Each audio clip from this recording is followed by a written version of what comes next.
não estão preparados para a informação que eu vou dar aqui para vocês, mas você tem que ficar até o final do vídeo para entender tudinho. Vamos lá que vai ser muito legal falar desse assunto com vocês. Meu nome é Bea Góes e você está assistindo ao Narratologia.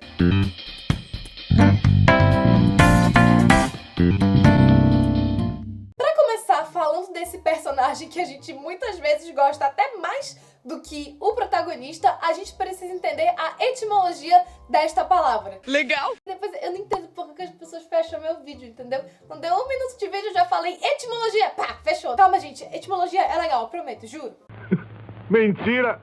Antagonista. Eu já expliquei aqui no canal que essa palavra agon vem do grego antigo e significa conflito. Ou seja, se a gente tem um agonista, a gente tem uma pessoa que está em conflito. Logo, antagonista. Lembrando que anti significa contra. Ou seja, o antagonista é aquele que está contra um outro em conflito. Entendeu? E o conflito do protagonista se define por uma problemática de caráter que ele tem, por um defeitinho de personalidade, digamos assim, uma desmedida de sentimentos que ele tem, que impede que ele alcance seu objetivo, que o atrasa na conclusão de sua aventura. Eu acho que os exemplos são fundamentais pra gente conseguir ilustrar isso, então eu trouxe aqui 3 filmes da Disney bem famosos, tentei pegar filmes assim que todo mundo tenha visto. São eles A Pequena Sereia, Frozen e O Rei Leão. Tá lembrado não? Não, nunca nem vi. Cada um deles tem uma operação de antagonismo diferente. E vamos definir logo a problemática de cada um desses protagonistas. Em A Pequena Sereia, a gente tem a Ariel sendo desobediente, o que também pode ser lido como uma inconsequência. Ela é rebelde e desobedece a todas as recomendações do Tritão e do Sebastião em relação à segurança dela, como a gente vê logo numa das primeiras cenas do filme. Já a Elsa sente muito medo por causa da relação difícil que ela teve com os poderes dela desde a infância. A gente nota que ela é tomada por esse sentimento e que ele engessa ela. I'm scared. It's getting stronger. Já o Simba de O Rei Leão é irresponsável. Mais do que irresponsável, ele tem medo de compromissos, medo de se tornar responsável. Porque o que aconteceu? O Scar fez ele se culpar pelo que aconteceu com Mufasa. Então, no raciocínio dele, se eu não sou responsável por nada, não tem como dar nada de errado. Logo, eu não me sinto culpado. Ou seja, Simba foge de suas responsabilidades. But I thought a king can do whatever he wants. Ficou claro que é problemática de protagonista. Estando isso claro, a gente pode ir para a definição na prática de um antagonista. O antagonista, então, é o personagem que contribui para a piora do defeito de caráter do protagonista. Que viagem é essa, véi? Agora você respira fundo, que a gente vai entender tudo isso. Se o protagonista tem um conflito, o antagonista está lá para intensificar este conflito e dificultar a chegada do protagonista no seu objetivo. E o antagonismo, às vezes, não está relacionado com intenção. De vez em quando, a gente tem personagens que agem de maneira antagônica, mas tem boas intenções em relação ao personagem principal. Porque a gente está acostumado a ler o antagonista como esse cara malvado, né, vilão e tal, mas muitas vezes ele está disfarçado. E existe também uma outra categoria chamada rival ou oponente. O rival ou oponente é aquele personagem que quer mais atazanar a vida do protagonista sem estar necessariamente relacionado à problemática de caráter dele. E ele geralmente quer alcançar o mesmo objetivo do protagonista. E agora vamos analisar esses nossos exemplos para que tudo fique mais claro. Muitas vezes o antagonista nada mais é do que uma versão muito piorada da problemática do protagonista. O que isso quer dizer? Quer dizer que se o protagonista tem graduação num problema, o antagonista tem pós-doutorado. Entendeu? Em A Pequena Sereia, Ariel é uma moça desobediente, rebelde. E aí a gente para e pensa, qual seria o cúmulo de ser rebelde? Será que talvez ser banido do seu reino? E a gente tem um personagem assim nesse filme? Tem. Não sei. Úrsula. Ela é uma Ariel num patamar 1000 vezes pior e completamente contaminada. They weren't kidding when they called me, well, a witch. E como acontece numa narrativa de design clássico, sempre ocorre um embate entre o protagonista e o antagonista. E isto ocorre neste filme, literalmente, heroína e vilã se enfrentam no clímax do filme. You pitiful, insignificant fool! Look out!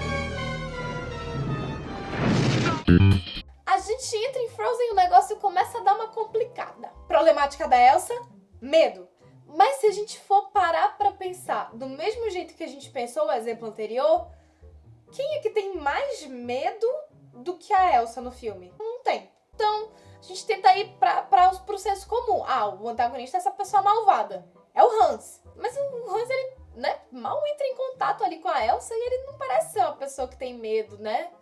Então, quem é o antagonista desse filme? A gente precisa ir pra uma cena do iniciozinho de Frozen, que, gente, é incrível, porque muitas vezes o negócio fica explícito pra gente e a gente ainda fica batendo cabeça pra tentar entender. O chefe dos Trolls fala pra Elsa, criança: Fear will be your enemy. Sim, galera, o antagonista pode ser uma energia, uma força ou um sentimento, desde que ele esteja cumprindo o papel de agravar a problemática e impedir que o protagonista alcance o seu objetivo. O que a Elsa quer? Descongelar Arendelle. Ela consegue fazer isso sentindo todo esse medo que ela sente? Ela não consegue. É somente quando ela encontra o amor verdadeiro que ela se liberta de todo esse medo. E é muito interessante pensar que o filme infantil tem esse tipo de narrativa. Levando em consideração todo o sucesso que o filme fez, a gente pode dizer que as crianças conseguem entender quando a gente diz que, na maioria das vezes, os nossos maiores conflitos são internos e não externos. Isso é algo que parece simples, mas na realidade é bem sofisticado de se transmitir numa narrativa. E é interessante porque nos primeiros roteiros de Frozen, a Elsa era, de fato, vilã declarada da história. Até que os compositores escreveram Let It Go pra ela. E aí os diretores falaram: a gente não tem como dar Let It Go pra uma antagonista, a gente tem que dar pra uma protagonista. Transformaram e essa foi a solução que encontraram. Mas e o Hans, Bea? Gente, o Hans nada mais é do que um rival. Muitos manuais defendem o rival como um competidor, ou seja, ele muitas vezes quer a mesma coisa que o protagonista ou quer alguma coisa que é do protagonista. No caso aqui, o Hans quer o trono, que é da Elsa. Indo pra Rei Leão, a gente tem um funcionamento curioso aqui. Eu vou dar uma informação que vai mudar a sua vida e talvez sujar a sua infância. Mas você tem que se inscrever nesse canal. Se não se inscreve nesse canal, fica mudo na hora que eu falar a informação. E você nunca vai saber. Então você tem que se inscrever no canal. Já se inscreveu? Então agora eu posso falar. Gente, Timão e Pumba são antagonistas do Simba. Eu não ouvi o que eu ouvi? Mas isso não significa que eles estejam mal intencionados. Objetivo do Simba: ser rei. Problemática do Simba: não quero ter responsabilidades. Quero ser rei, mas não quero ter que assumir responsabilidades. E logo depois que acontece aquele evento traumático com o pai dele, quem é que Simba encontra? Timão e Pumba. E qual é o lema destes dois? Hakuna Matata. O que significa Hakuna Matata? Sem preocupações. When the world turns its back on you, you turn your back on the world. Well, that's not what I was taught. Then maybe you need a new lesson. Repeat after me. Hakuna Matata. Então, neste momento, Timão e Pumba agem sim como antagonistas de Simba, porque eles agravam a problemática do Simba. Simba fala: meu Deus, eu não quero isso, eu vou fugir disso, eu vou fugir da minha responsabilidade, porque eu não quero isso. Eu encontrei duas pessoas que também não querem ter responsabilidades nem compromisso nenhum. Uhul, Hakuna Matata, forever. Tanto que quando a Nala vai atrás do Simba depois, falando pra ele voltar pro reino, ele fica: não, tu tá doida, minha irmã? Tu quer ter a vida de liberdade aqui, tu quer me levar pra aquelas amarras? Não quero, não. So why worry? Because it's your responsibility. Vocês querem outra prova? Enquanto Simba estava com Timão e Pumba, como ficou o reino? Em desgraça, sendo comandado pelo Scar. Os animais passando fome e o sistema completamente em desequilíbrio. Tudo isso por causa da ausência do Simba. E já que a gente tá falando do Scar, ele também é um antagonista? Também é um antagonista, não só antagonista, mas ele é rival também. Ele é antagonista porque ele também não se responsabiliza pelos seus atos. Tanto que quando Simba vai confrontar ele, ele fica tipo, não, mas você tá doido, pô, foram as hienas que planejaram tudo, eu não sei de nada, eu não fiz nada, sou um santo. It's the hyenas who are the real enemy. It was their fault. It was their idea.